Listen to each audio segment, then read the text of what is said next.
Sa video na ito ay pag-uusapan natin kung ano ba ang magandang excellent stats o options para sa iyong weapons at gears.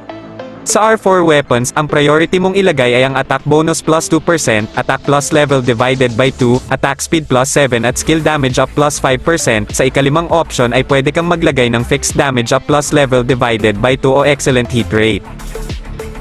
Pwede mong makuha ang option na excellent hit rate sa R4 to R6 necklace, sets, weapons and accessories, at divine gear.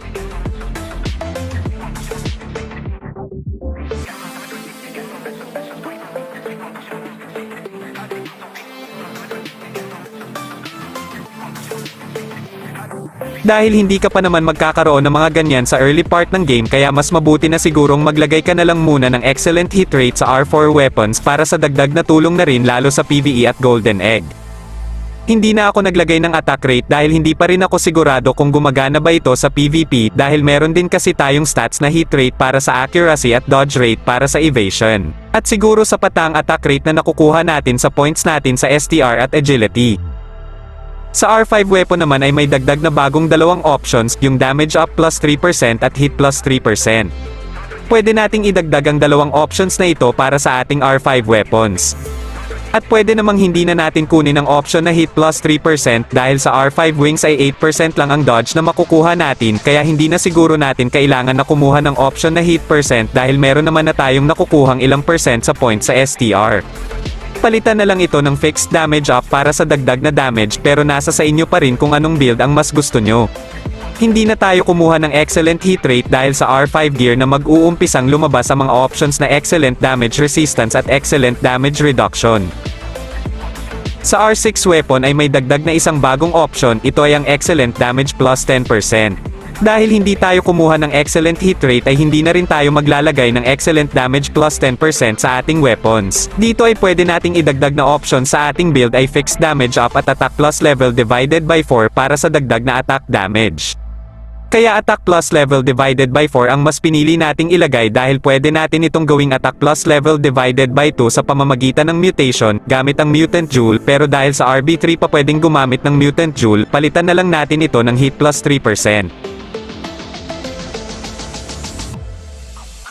Kung pang PvE naman ang habol mo ay maglagay ka na lang ng excellent damage plus 10% sa iyong weapons.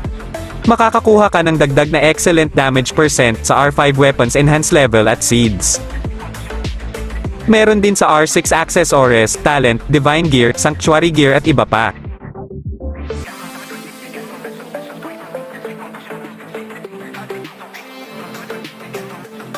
Sa R7 weapons naman ay mayroong nadagdag na bagong option, ito ay ang fatal hit rate plus 3%. Kung ikaw ay isang spender ay hindi mo na kailangang maglagay ng fatal hit rate sa iyong weapons, dahil sapat na ang fatal hit rate na makukuha mo sa Jewel of Luck sa iyong gears at weapons. May cap o limit kasi sa kung ilang percent ang madaragdag sa stats mo, habang tumataas ang level ay lumiliit rin ang nakukuha mong percent ng fatal hit rate, kaya sayang lang. Kung ikaw ay pure free-to-play player at wala ka masyadong Jewel of Luck sa gears ay pwede kang maglagay ng fatal hit rate sa iyong weapons. Ngunit wag mo nang asahan na makapag-land ka ng fatal damage sa mga players, lalo sa mga solid na spender dahil sa taas ng fatal damage resistance na nakukuha nila sa kanilang mga guard at rings dahil sa legendary Jewel of Luck. Sa R8 weapons ay may dalawang bagong option na nadagdag, ito ay ang crit rate plus 2% at crit damage bonus plus 4%. Gaya sa R7 weapons, 8 options lang din ang pwede nating ilagay sa ating R8 weapons, kaya kailangan nating mag-alis ng dalawang options upang mailagay natin ang crit rate at crit damage bonus. Ngunit nasa sayo pa rin kung anong mga options ang iyong papalitan ng crit rate at crit damage bonus. Sa R9 weapons naman ay may dagdag na naman na dalawang bagong options, ito ay ang deadly damage plus 4% at ignore defense rate plus 3%. Sa R9 weapons, ang priority nating options ay attack bonus plus 2%, attack plus level divided by 2, attack plus level divided by 4, at fixed damage up plus level divided by 2. At idagdag natin yung 4 na mga bagong options upang mabuo ang ating build sa R9 weapon.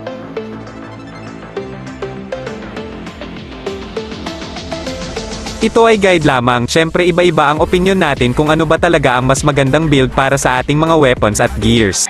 Nasa sa inyo pa rin kung susundin nyo ito o may naisip kayong mas magandang build. Naway nagkaroon kayo kahit papano ng idea sa pag-build ng inyong mga weapons. Sa susunod na video ay pag-uusapan naman natin ang tungkol sa build sa armor at gears. Maraming salamat!